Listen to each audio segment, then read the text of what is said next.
Great, thank you. Good evening and welcome to the study session of the City Council of the City of Moreno Valley Community Services District, City as Successor Agency for the Community Redevelopment Agency of the City of Moreno Valley Housing Authority. The City Council does receive a separate stipend for CSD meetings. I now call the study session meeting to order on September 8, 2020 at 6:01 p.m. Madam Clerk, roll call please. Yes, sir. Councilmember Thornton, Present.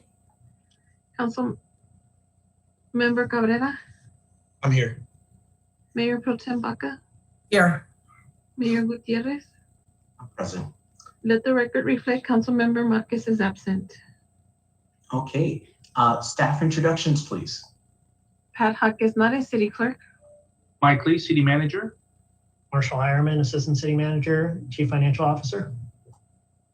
Michael Wolf, Interim Assistant City Manager, Director of Public Works, City Engineer. Henry Ngo, Capital Project Division Manager.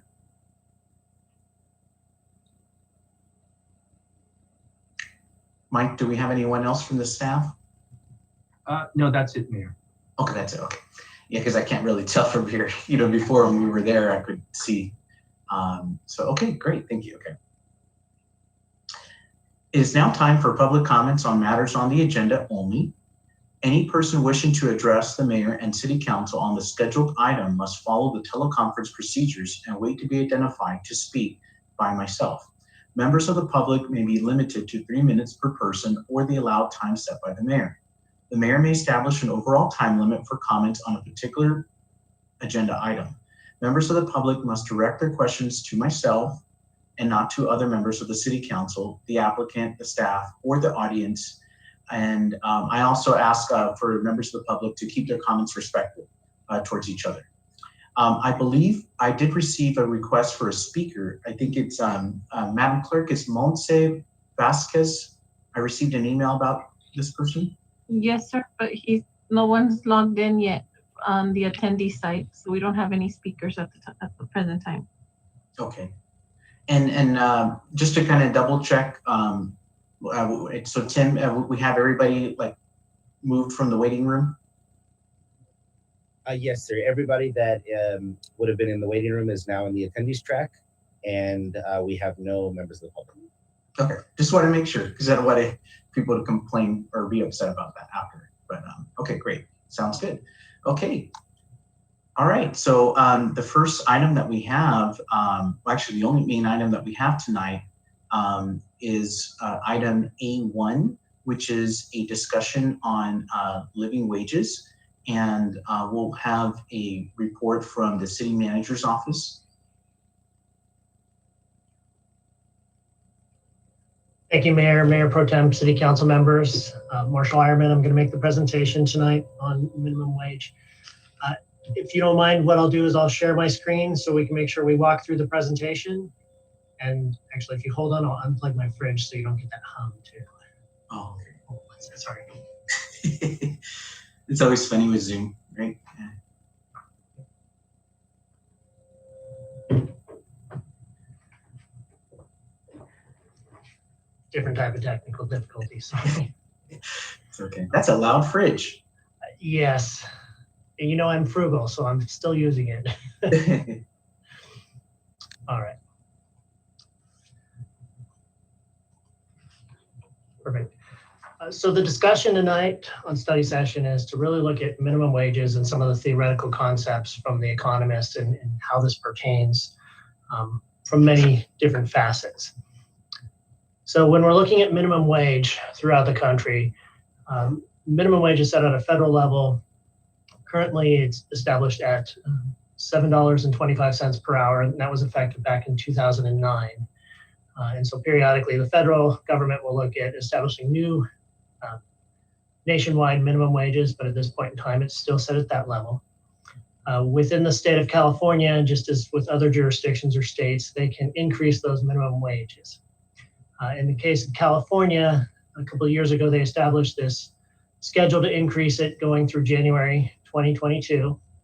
Currently, the minimum wage is at $13 per hour.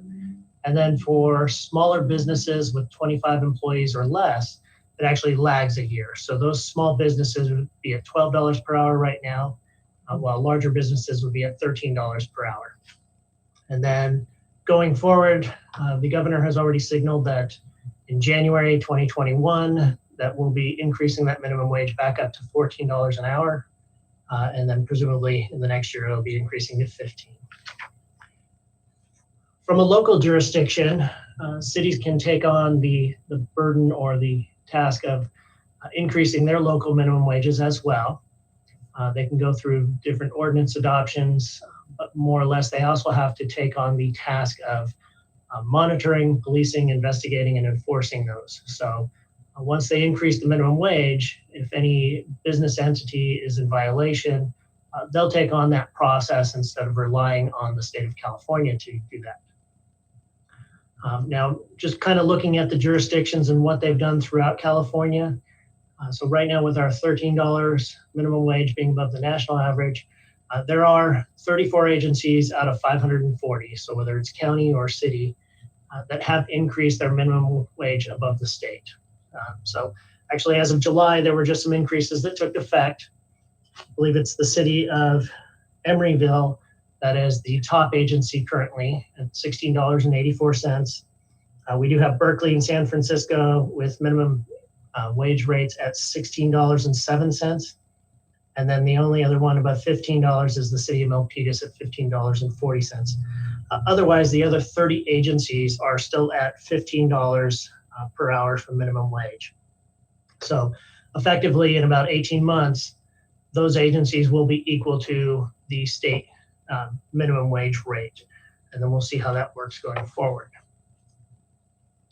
Now, one way to look at minimum wage too is also to look at the cost of living. So why did these 34 jurisdictions seek a higher minimum wage than the state average? So we use this bestplaces.net as kind of a soundboard to look at where our costs are. So you'll see here that Moreno Valley, our cost of living is about 24% higher than the national average. Our minimum wage is 13. California is 49% higher than the national average. And then the 34 cities average about 154% higher than the national average. So you can kind of derive from this that those agencies, because of the high cost of living, they had to adopt higher minimum wages, where for our jurisdiction, we still fall below the state's average. Now, some of the things that I did in preparing for this is look through multiple different economic reports.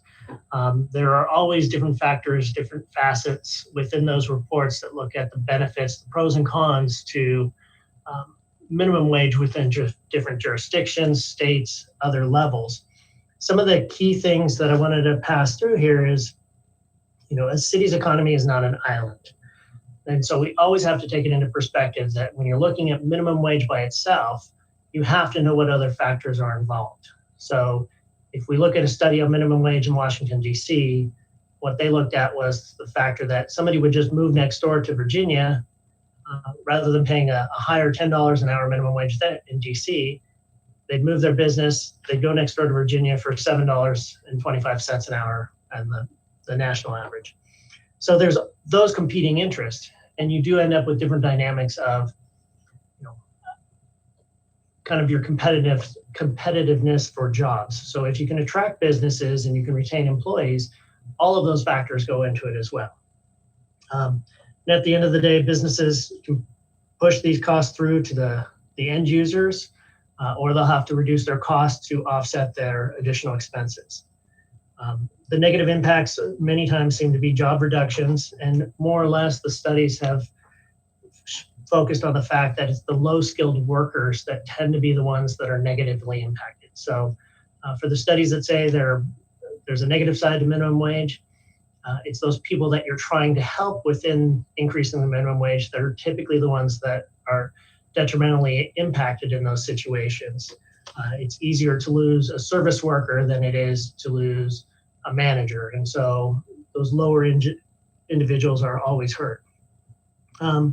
And then there are also the kind of other facets that we have to look at is, when we're looking at wage compression and other items. So minimum wage isn't just increasing $1 for that individual. But if their manager, their supervisor, other individuals above them could be impacted too. So it's not always just that simple $1. There are compounding costs that carry forward to the businesses as well. Looking at some other studies, just these were focused on, again, the service sector. It continued to echo that there were more negative impacts in lower income communities than in higher income communities because it does impact those lower wage earners. So that is an unfortunate adverse impact of when you go through a process to benefit those individuals, it actually can hurt them in the long run. And some of these studies actually look at the long-term impacts where you might not lose jobs tomorrow when you change the minimum wage, but over time you do get that attrition and you start increasing the technology and other services. And I think we've all kind of seen this in McDonald's and other areas as minimum wages were increased. You start having a kiosk option versus going to the counter and talking to an individual. So you will see that rotate through. Now, again, another perspective, we always talk about living wages as well. So we utilize the MIT's website. They have a living wage calculator. So as you can see in California, the minimum wage is $13 an hour. When you have one adult per household, the living wage would be about $14.99. When you have two adults, because there is that shared housing cost, they just need to be earning about $11.64. So it drops them below that minimum wage in California.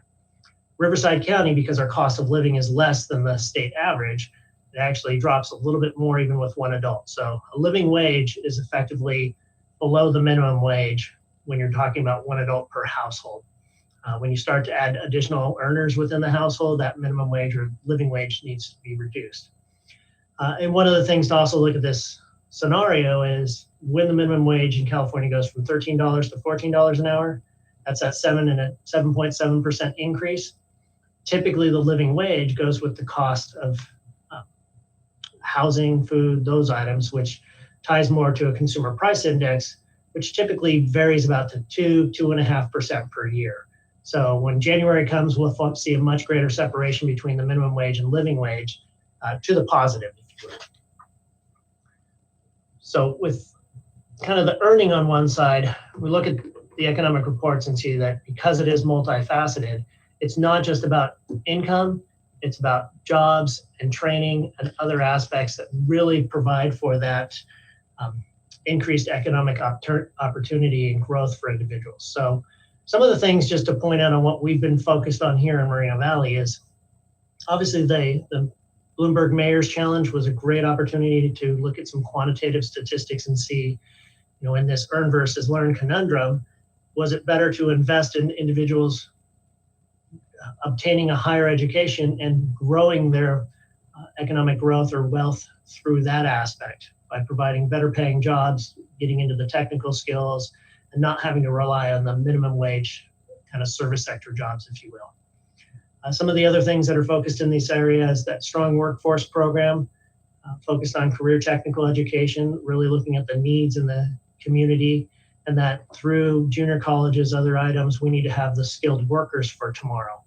And so we need to start investing in those areas and continuing to do that because really the key is it's the jobs that provide the income. And if you have the workers, the jobs will come.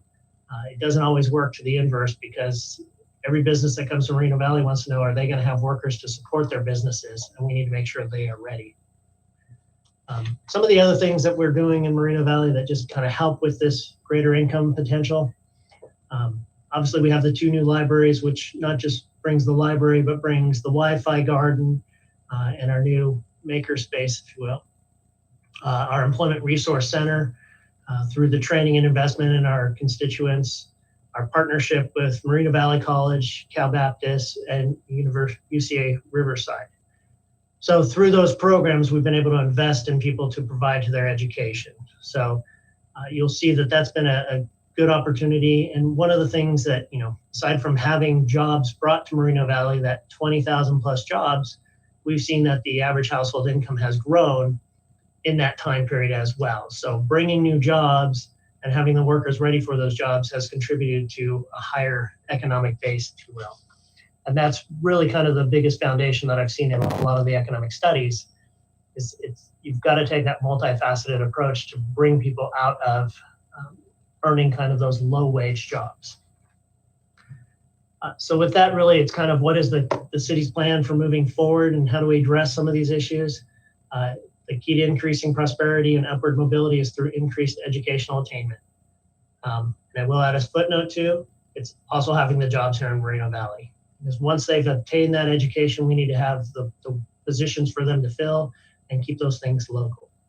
So it's a very quick synopsis, but I'm sure nobody wanted to go 2 hours through economic studies, but with that, I'll open it up for discussion. Or the mayor went on. Click that. There we go. All right. Thank you, Marshall. We'll go ahead and have council questions of staff. And I don't know if somebody wanted to start off, but I was just going to throw a question in there. Were there any cities that you found when you were doing the studies that showed, like, were there any studies that were conducted showing like a positive, that maybe the community liked, that it helped them somehow, or that it helped reduce poverty? Because I saw that, I wrote down that you said that there's a negative impact. Yeah. And so I was wondering how so? Like, what do you mean by that? The simplest way I would look at this is, kind of that statement of you can't look at yourself as an island. So when California raises the minimum wage for the entire state, it impacts everybody. And so a business in Paris versus a business in Moreno Valley doesn't have a competitive advantage. And so it's those costs or barriers to change, essentially. So if the whole state does it, it benefits everybody, and it's not like you can go next door to another city and have that job. You're still competing in the same environment. For service sectors, for other industries that are really geographically bound, they have to be in proximity to their customers. They don't have an opportunity to move away. Now, you might find some areas that, if you can conduct business in Arizona or Texas instead of here, you might be able to do that.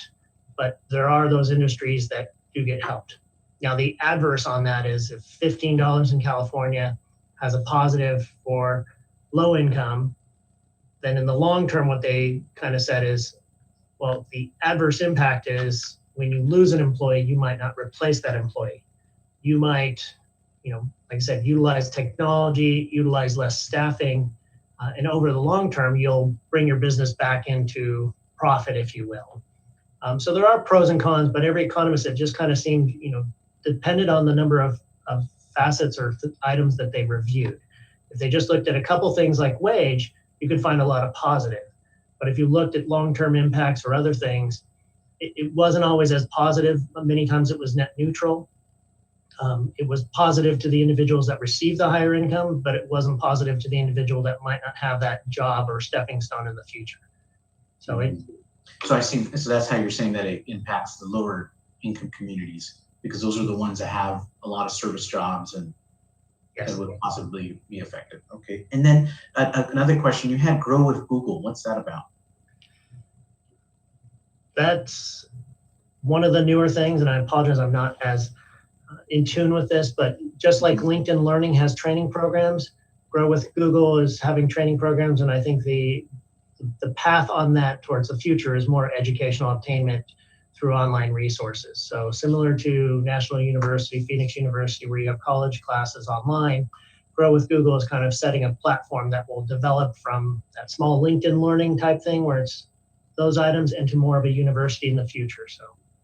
And did you find any cities that had like packages, that it wasn't just, let's say, a living wage, it was maybe when I say living wage, like there's the minimum wage, but also maybe like paid family time or certain things. Did you find any cities that had those types of things? No, I did not.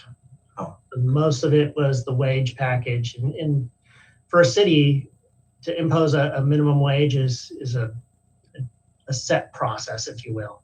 The state can modify it, different cities can, but when you get into imposing different things on a business, you get into different legal conflicts if we don't have an authority to establish that. Okay. And then, Ulysses, did you want to say something or? Yeah, thank you, Mayor. Appreciate it. And thank you, Marshall, for the presentation. Really grateful that we just have an opportunity to talk about the topic of wages, especially and specifically to Moreno Valley. So kind of going back to what you were talking about in the presentation about the negative and positive effects, there's the data is pretty limited because this is not something that's very common, but at least from what I was able to find, there are some negative effects. And like you mentioned, every city is slightly different, right? We have different industries and different sectors that cities rely on. So, in California, the way it's set up is there's the 1 year delay for the small businesses, basically, which it was made that way so that small businesses are not hurt or impacted as much as the larger businesses, right? So this might be more of a legal question, but the state of California has it set up to this year it's $12 an hour for any companies that have 25 or less employees, and $13 an hour for any companies that have 26 employees or more. So if a city wanted to put a minimum wage in place, does the city have to follow that same kind of model where it's a 1 year delay, or can it be maybe $2 of difference, or can we pick, anyone over 100 employees has to pay more? And so do we have to follow the same model as a state, or can the city kind of change up the numbers there?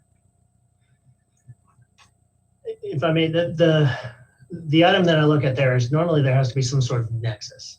So when you look at the small business rate being a year behind the large business, it's not that they're going to have any different impact. It's that they have a year to absorb that impact. And so at the end of the day, the cost is the same. They're all going to have a minimum wage of $13, whether it's a year now or later. But there's a nexus. And so they use that to kind of describe that because a small business doesn't have the cash reserves or the other items to be responsive, they need a little bit more time. So they added that year lag. If you get too creative and don't have a reasoning or some quantifiable, situation that you're looking at, the attorney's not here, but it always opens you up to that legal challenge, because a business is going to say that I'm being adversely impacted, I'm being picked on. Why do I have to pay 30% higher than the guy next door because I have one more employee, because I'm at 26 versus 25? And so it does get into the art there that sometimes opens you up for legal challenge. And then the other side, obviously, as I mentioned, if a city imposes its own, the city takes on the burden of monitoring, enforcing, doing all of those items, which means I think it's the Department of Industrial Relations for the state that will go and investigate if somebody's not meeting their minimum wage requirements.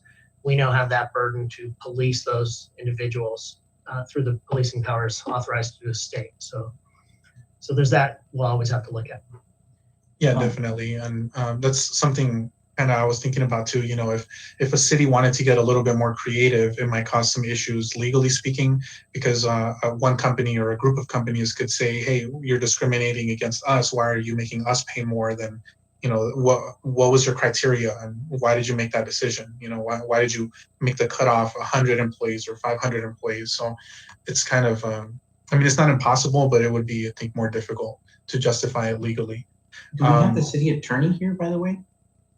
Mike, is he here? He's logging in, Mayor. Oh, okay. I just contacted him. He said he's logging in. Okay, great. Thank you. Okay, so maybe we can ask, that kind of question as well. That would be a good one too. Definitely. Yeah. And so will there be opportunity to kind of come back again, Mayor, or do you want us to just make our comments right now and that's it? Yeah, we can come back. This is the only item.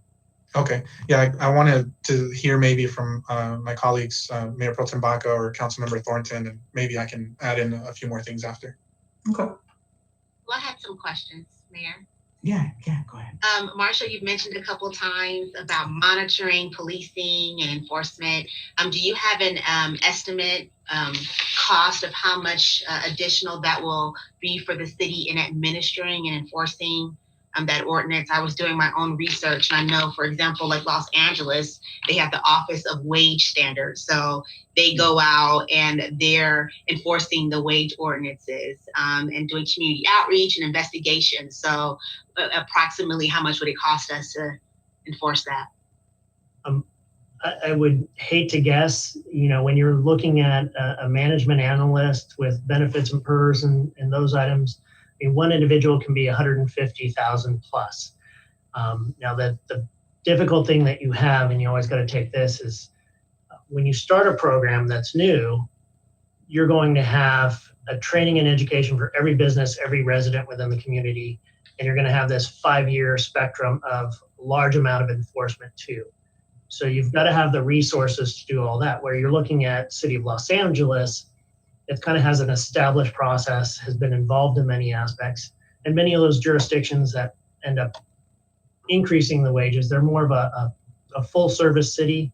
Some of them are providing different services that we don't even have within ours. Like City of LA has a housing authority and has different items that really get involved in the day-to-day business of what's going on. This is not a standard practice for us to really do all of those enforcing actions. But there would be that front end cost. I know I was looking at City of Long Beach and those items. It does come into a couple $100,000 a year. But the other aspect that I do have to put on that equation is the city's not really generating a lot of revenue. So if you've got a low income or minimum wage individual that makes $1 more, that doesn't always mean that we're getting $1 more in income. So we might see a de minimis amount. Theoretically, if they're spending their money on food, non-taxable items, we're not really seeing any income. So we're picking up a cost to administer and enforce. They're getting a quality of life benefit, but it can't be an economic decision that we're making more money. We're investing in that. And so just to clarify, we currently do not have anyone on staff who would be assigned these additional responsibilities. We would have to actually hire more staff to do this. Theoretically, we'd have to hire a whole division or operation to implement that service. Okay. So Mayor, do you want us to just go ahead and give our comments now, or you want to hear from everybody first? Yeah, maybe just every questions first. Okay. Yeah. Any other questions? Councilmember Thornton? Oh, no, sir. I'm sorry. No, I don't. Okay. Okay. All right. Mayor Pro Tem Baca? Thank you, Mayor. And thank you for your comments, Dr. Thornton. I was going to ask the same one about the policing and monitoring and all that. And thank you, Marshall, for your answer. I guess I have a statement, not a question, is I've been getting phone calls from local businesses. And as you know, I'm always, shop Moreno Valley and shop locally and support your mom and pop businesses. And, we're in a situation that we never in our wildest dreams imagined we'd be in, which is the COVID-19 situation, where a lot of our mom and pop shops had to close. A lot of them are still closed, and some of them are barely trying to recover. So I don't think that this is the appropriate time to implement something like this. It would just devastate, especially the businesses that are trying to recover. So maybe down the line, we can revisit this, but not at this point. Thank you. Thank you, Mayor Pro Tem Baca. Okay. Oh, Steve is here. Hey, Steve, can you hear us? Steve is our city attorney. Is he in here? Tim, I see his name, but he's not. Yeah, Steve, can you accept that on mute? Okay, we've got you, Steve. Thank you. Yeah, I didn't think I was supposed to be here tonight, so I told one of you that. So sorry about that, but here I am. Yeah, well, it's actually pretty good because there's some legal questions, and so we just want to make sure that we're getting accurate, information and all that. Yeah. So there was a question from Councilmember Cabrera. I don't know, Councilmember, did you want to ask that question again? Yeah, definitely. I can restate it for you. Hi, Steve. Good evening. So the question is basically in regards to the way that minimum wage is set up. So the state of California has the law set up in such a way that any company or employer with 25 employees or less has to pay $12 minimum wage. Any employer with 26 employees or more has to pay $13 minimum wage. That's as of this year. So my question is, if a city tries to create their own minimum wage, would it have to follow those same numbers, right? So it's $1 difference or a 1 year delay, or can the city make that difference maybe $2? So say $12 for the smaller businesses and then $14 for the larger ones. So that's my question. Legally, do we have to follow what the state is doing, or can we expand on it a little bit more? You can expand on it a little bit more. Yeah, you can deviate from what the state has in line right now. But what I've seen most cities do, though, is most cities just pretty much expedited the increase in minimum wage. So they kind of sped things up a year or two. So that's a lot of the minimum wage ordinances that were adopted in California and actually throughout the country. They just sped up the clock on them. I haven't seen too many that are, or actually I haven't seen any that are actually deviate too much from the formula that California uses. They just speed the clock up on them. So like they set like $15 minimum wage. It's been set by some cities like 2 years ago. Mm-hmm. And that would kind of make sense because I think you mentioned, right, Marshall, Emeryville, I think you said was paying like 16. So that's like above. I think you're muted. Yeah, you definitely could pay more. Your minimum wage could be more than the state's minimum wage. Mayor, if I may, so as Steve mentioned, so there's 34 agencies in California that are above minimum wage. 30 of those only hit the $15. So the ones that tend to be higher, those other 4, what they've done is applied like a CPI factor. And so they kind of mirror the state, but they're escalating based on that CPI as well. And that's like San Francisco, right, and Emeryville. Yes. And can we still ask another 1 or 2 questions, Mayor? Or Yeah. I have a question too, but go ahead. Yeah. Okay, thank you. And just on the topic of kind of expanding to supply and demand, so like the labor force, right? How many people are actually available to work, and then versus the number of jobs that there are in the city, kind of works out where the wages will be set, right? The market kind of works things out there. But one of the other things too is in regards to like temp agencies and staffing agencies and temp workers.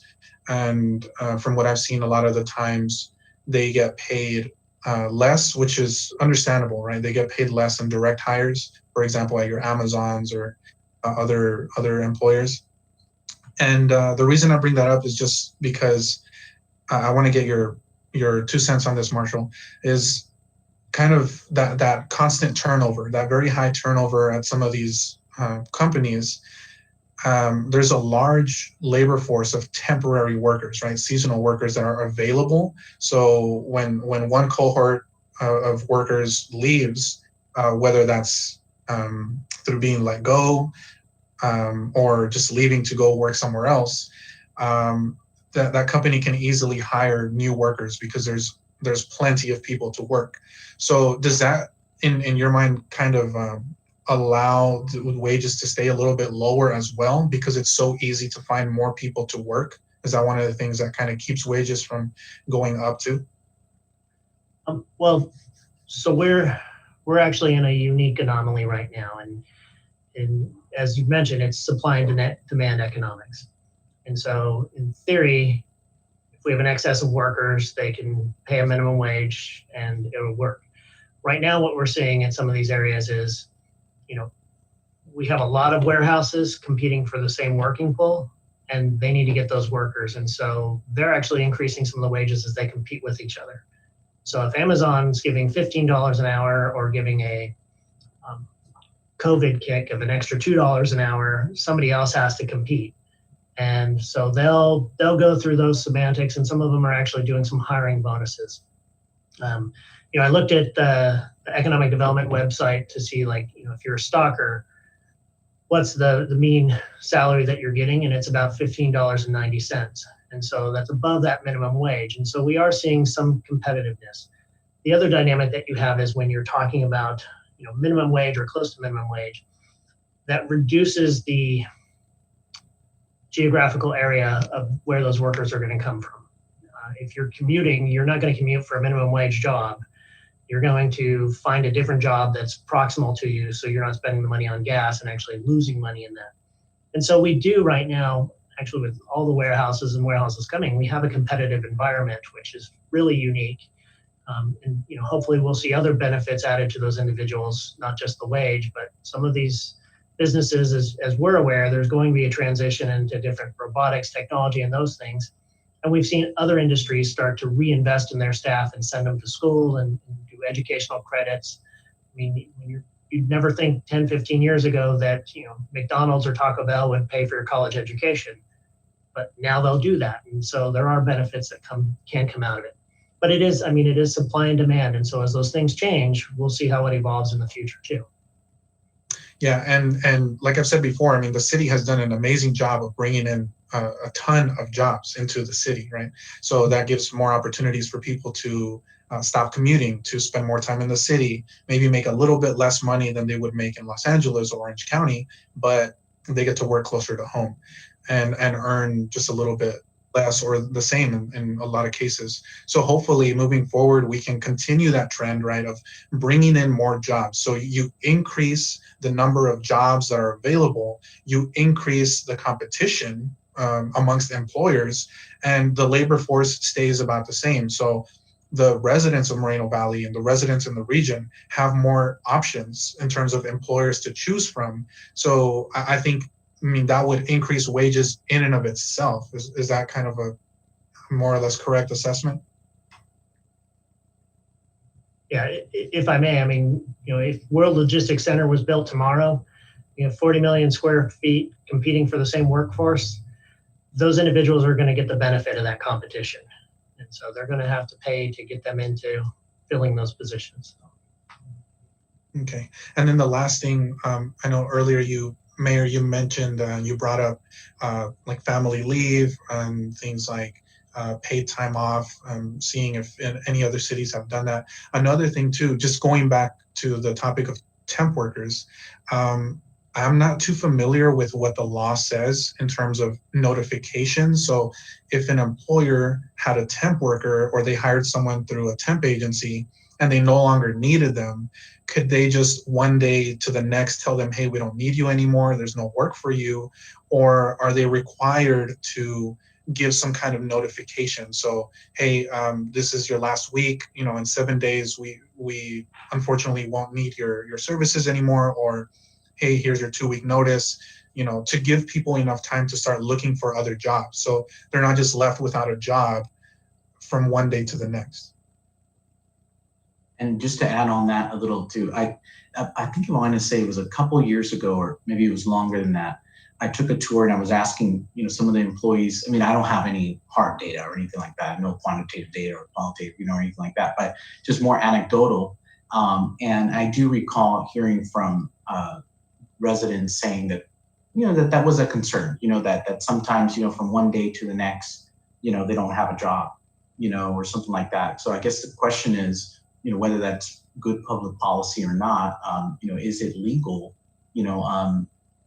Can cities, require, hey, at least give them some type of notification, or a certain amount, or, or something like that. I don't know. Steve? Well, Steve, if you don't mind, let me give a couple comments on that. From a state employment perspective, most individuals are at-will employees. And so unless there is some union, some contractual situation, there's nothing that precludes an employer from telling you, thank you so much, but we don't need you tomorrow.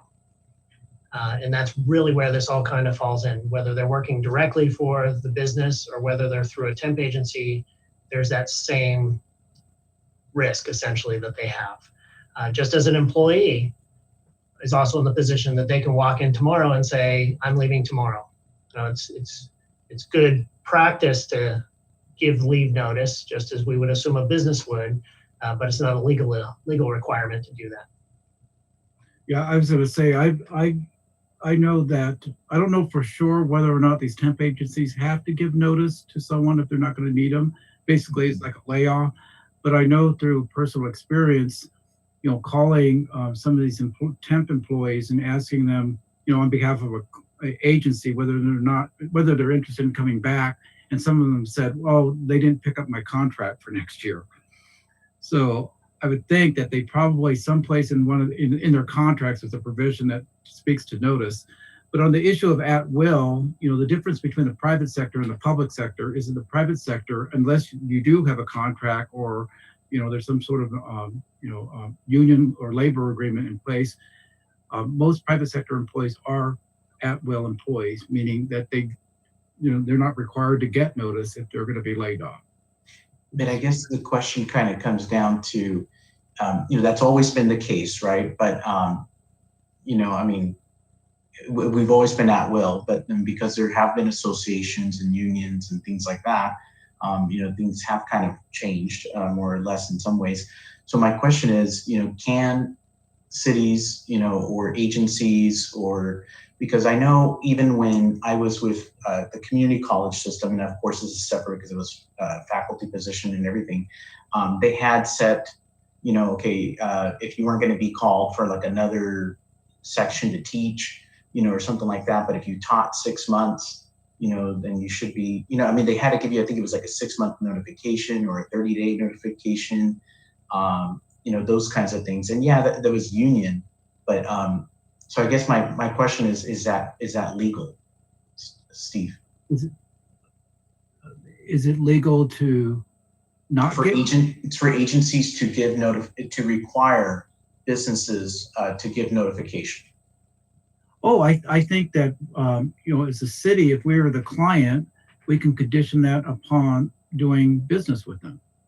That we don't want to do business with anyone unless they have a provision like that to protect their employees. Now, whether or not we could require good practice is another separate, yeah. I think that's a different issue. I don't think that the city would be able. I mean, I could do more research on this, but at the top of my mind, I don't believe that the city can adopt an ordinance that regulates the private sector in that manner, unless we are actually one of their clients and we can condition that as part of them doing business with us. But I don't believe that the city has the jurisdiction to adopt an ordinance that regulates business in that manner. Okay, that was my question. And then length of timing. What about there have been? I do recall there's been, because I know this is kind of an issue, and I've seen people say this. I've heard from people that sometimes they're a temp worker for like a very long time, and they kind of jump from temp worker, for company to company. Now, one could say, well, maybe they're doing something wrong, or maybe we just need to connect them to the Employment Resource Center, which is probably what we need to do. Like some of the folks that continue to just be a temp worker, unfortunately, can cities have like a set, maybe the answer is probably no, like what you said, but can they have like a set time, or regulate the businesses that say, hey, they can only be a temp worker for so long, and then either you give them the opportunity or you don't give them the opportunity. I don't know, I guess it has benefits and negatives, because then they'll be out of the job, if they don't, if the business doesn't want to give them the job. And the only reason I say that is because I have seen people where they just kind of stay as a temp worker for a very, very long time. And you would think that the business, because, I feel like the whole goal of the temp, right, is seasonal, meaning that it's supposed to supply, some workers for the business, and, because there's an urgency, to fill that need. But if they're having that temp worker and being a temp worker with no benefits over and over and over, I guess that raises another question, but. Yeah, there have been cases where there have been some cities or other public agencies that have relied on temp workers, and they've hired, 100, 200 people, and they keep hiring the same people year after year. Well, that caught up with them because PERS considered them to become employees. And so a number of these agencies had to, make all these back PERS contributions because basically they treated these temporary employees just like employees. They had the same ones coming back year after year, and the courts declared them to be employees for purposes of PERS. In the example, I was, there's one person I know that worked on Amazon. I think he still works on Amazon, but he's still working at Amazon. He's been there for like 2 years, if not longer, and is still a temp worker. And I'm just wondering, why is that? Like, why, how come they can't move on to more permanent?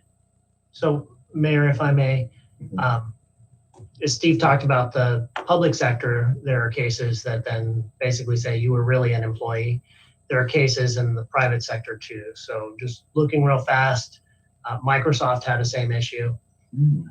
Amazon could potentially have that issue in the future, but the state of California has been modifying some employment rules to protect those individuals. Now when they're part-time temp, there are certain leave requirements that you have to provide for them.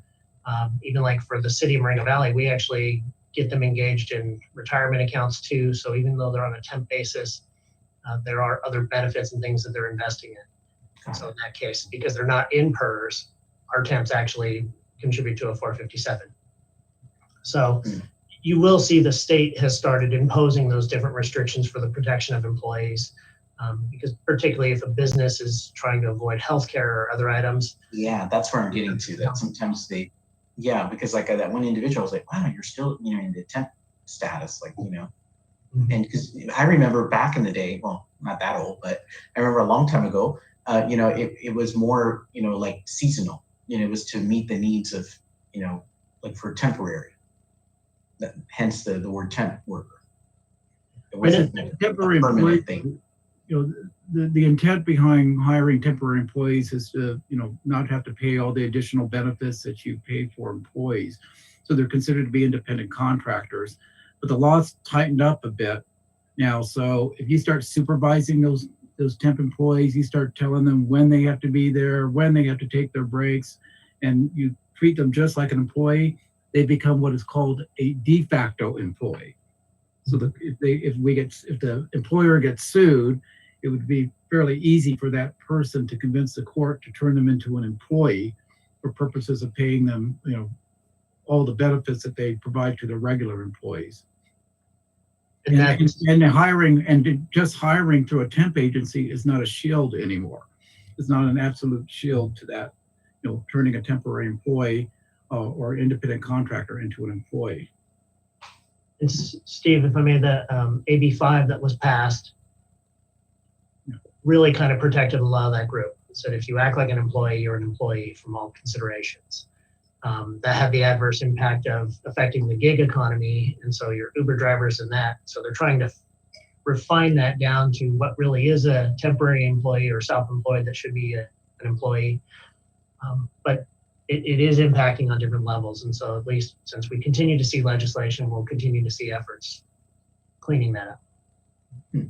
Mayor, if I may, and kind of on that same note, I remember writing a paper just before I graduated about Cal Cartage. It's a big freight company out of Los Angeles. They actually merged with another huge logistics company from New Jersey.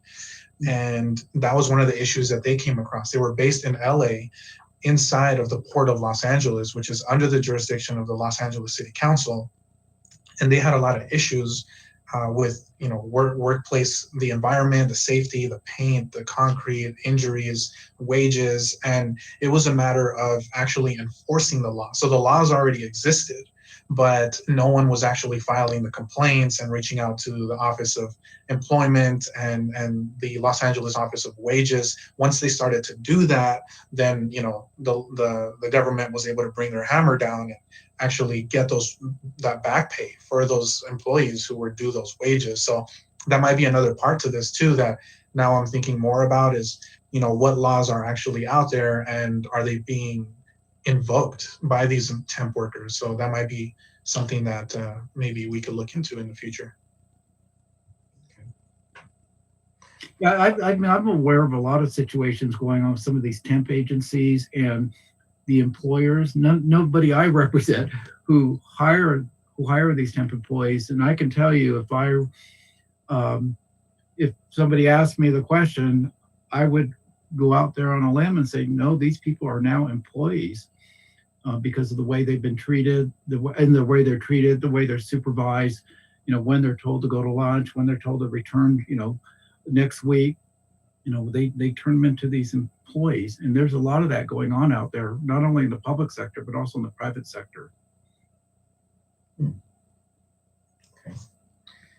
Okay. Anyone else have any other questions or comments?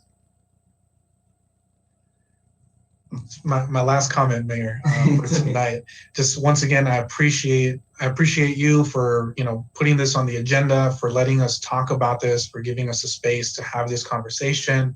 Really appreciate that. And Marshall and everyone who was involved in the presentation, thank you so much for putting the time in. I know you are all super busy, but you put the time in to put this together. I appreciate that. And I think we're moving in the right direction. The whole team is we have the same goal, right, of bringing more jobs, increasing the wages, increasing the quality of life here for the residents in our city. And we've been able to accomplish that. So I think we just need to keep it going.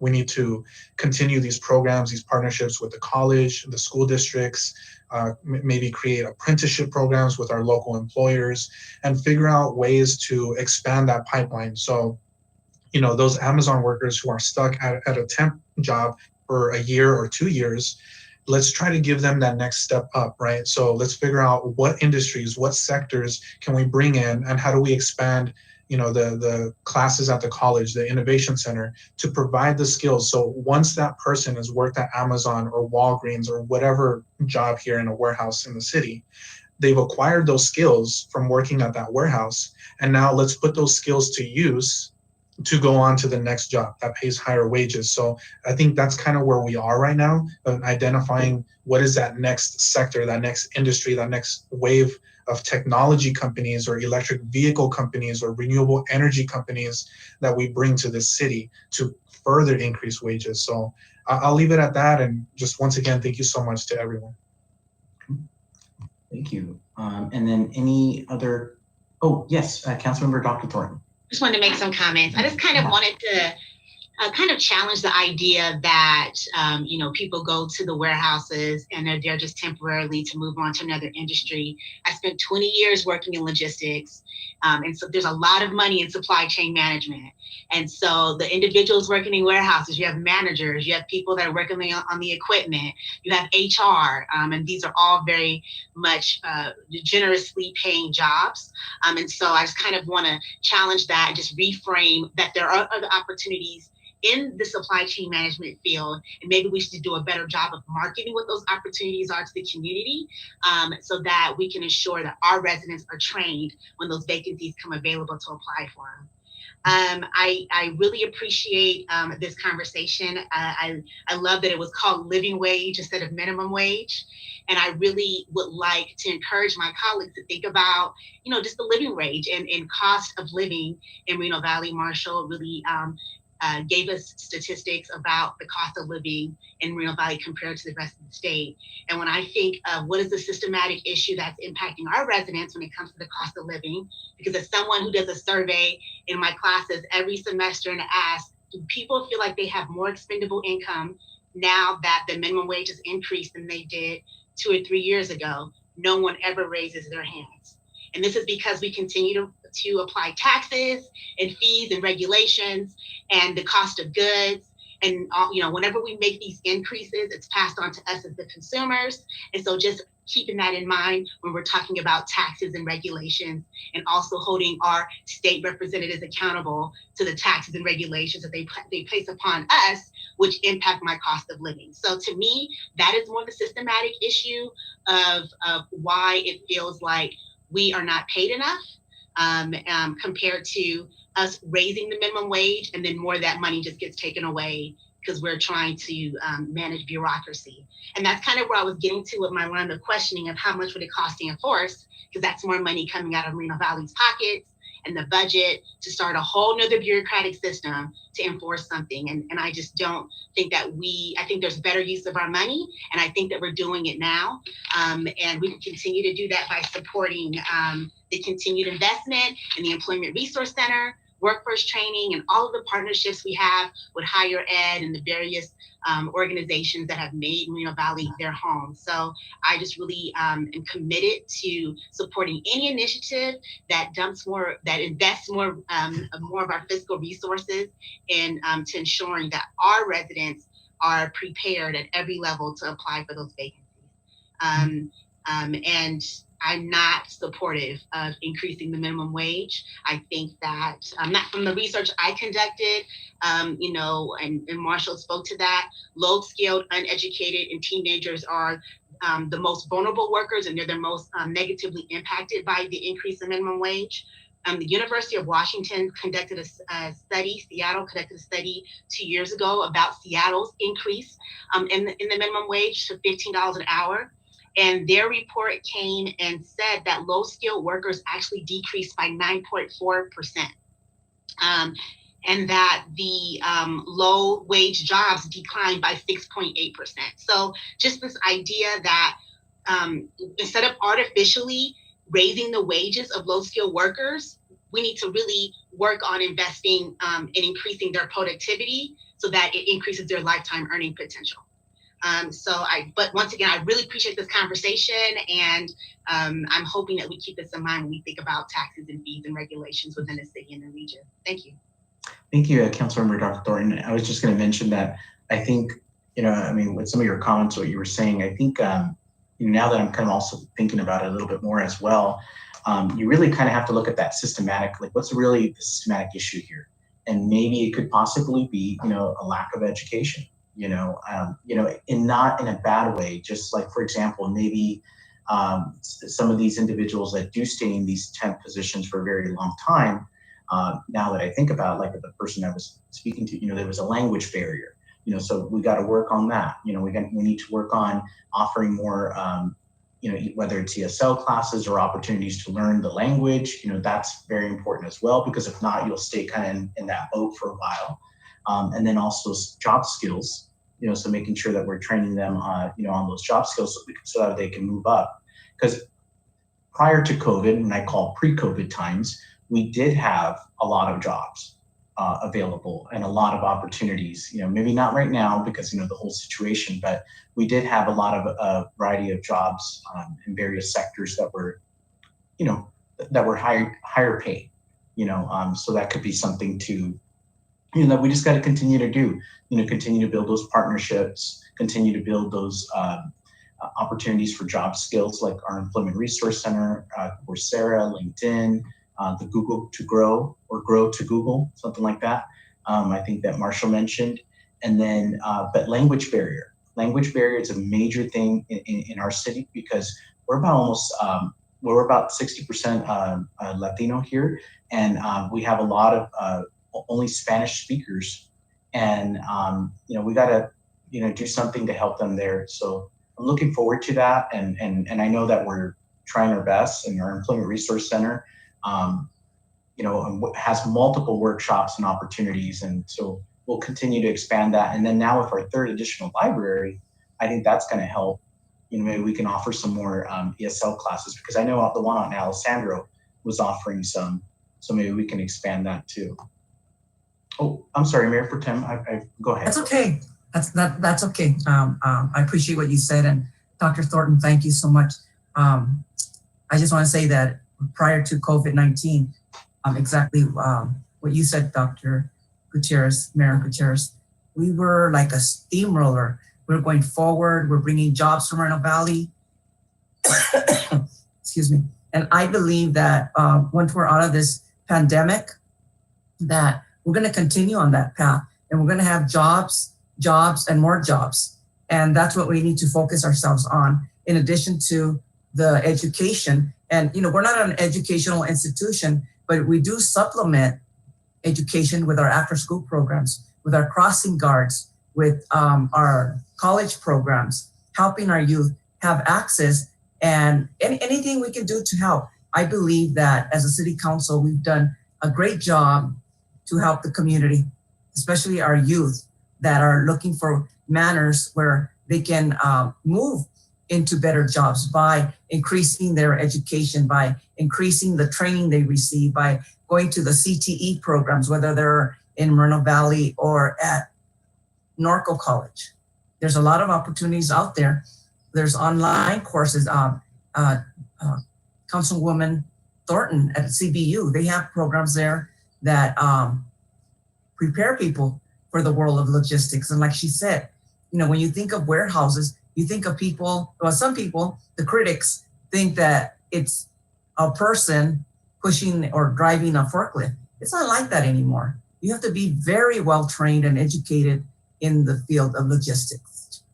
And I really appreciate, what the Riverside Community College District has done to offer those opportunities to those who want to come into this industry. And that's the way it's going to go. You're not going to see Macy's or JCPenney building new stores. You're going to see more Amazon stores and other warehouses because that's what you're doing. You're buying online. You're shopping online. There's some that still want to go in and feel and touch before they buy, but our stores are being reduced to very little, and the majority will be online. So prepare yourself, get your kids ready.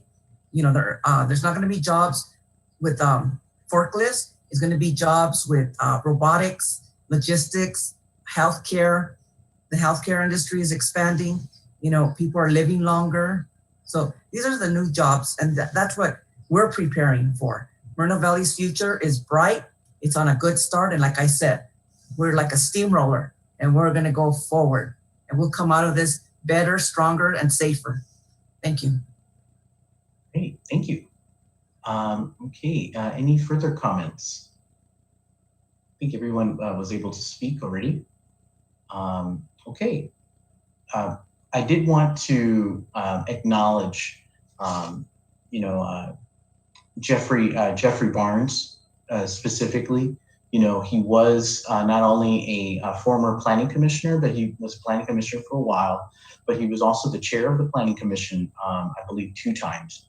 So I want to take that moment to acknowledge his service and, in memory of Jeff Barnes, I would like us to close the meeting in his memory. Okay, so we'll go ahead and close the meeting tonight at 7:05 p.m., keeping Jeff and his family in prayers. And we'll go ahead and adjourn the meeting at 7:05 p.m. in his memory.